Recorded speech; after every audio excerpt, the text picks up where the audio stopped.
Production Support, TV-avisen, god aften. Gerningsmanden bag overfaldet på operafænomenet Paul Potts er her til aften stadig på fri fod. Paul Potts, der blev verdenskendt gennem sin medvirken i et britisk talentshow og i disse dage gæster Danmark, blev tidligere der overfaldet under en friluftskoncert i det centrale København. Production Support har en reporter på stedet.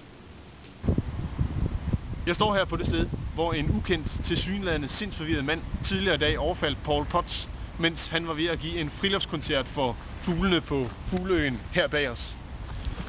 Politiets bedste spor i sagen er en amatørvideooptagelse, der blev lavet af en gruppe fans, der var til stede under overfaldet.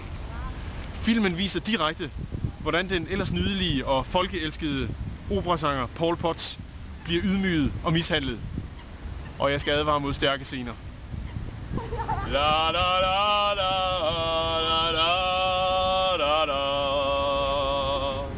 La la la la la la la la.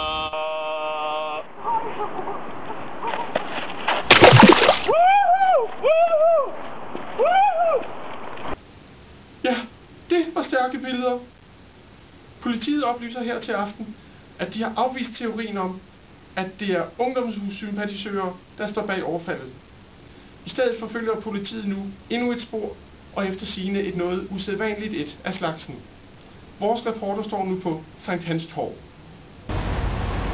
Efter nærmere analyse af amatøroptagelsen og gerningsstedet har politiet fundet et spor. Gerningsmanden har tilsyneladende efterladt sig en lang stribe af tomme colaflasker. Sporet stopper desværre her, hvor jeg står nu på Sankt Hans Torv. Men den umiddelbare konklusion er, at sporet peger direkte i retning af Frederiksberg. Anders Groth Mikkelsen, Sankt Hans Torv, tilbage i studiet. Jeg får netop nu at vide, at der er nyt i sagen. Her på Production Support studierne har vi for et øjeblik siden modtaget et anonymt filmklip, hvor gerningsmanden nærmest latterliggør, at politiet stadig er på bar bund. Klippet kommer nu. Det var mig, der gjorde det. I fanger mig aldrig. Ja, det er tydeligt, at gerningsmanden simpelthen gør grin med politiet. Lad os endnu en gang vende tilbage til vores reporter i marken. Anders Groth Mikkelsen. Kan du beskrive, hvordan fansene har reageret på overfaldet? Vi har dagen igennem interviewet en række Paul Potts fans, og reaktionen er ens fra dem alle. Had, forstemmelse, vrede. Jeg står her med Simon Cowell, som måske er den største fan overhovedet af Paul Potts. Simon var til stede under overfaldet tidligere i dag, og Simon, kan du fortælle mig, hvad I som fans kan gøre for at hjælpe med til at få overfaldet opklaret? Jeg og en række andre fans har fået lavet en fantomtegning af gerningsmanden. Den har vi trykt på t-shirt, som vi deler ud på gaden i København. Her er han, så her ser han ud. Ved du hvad?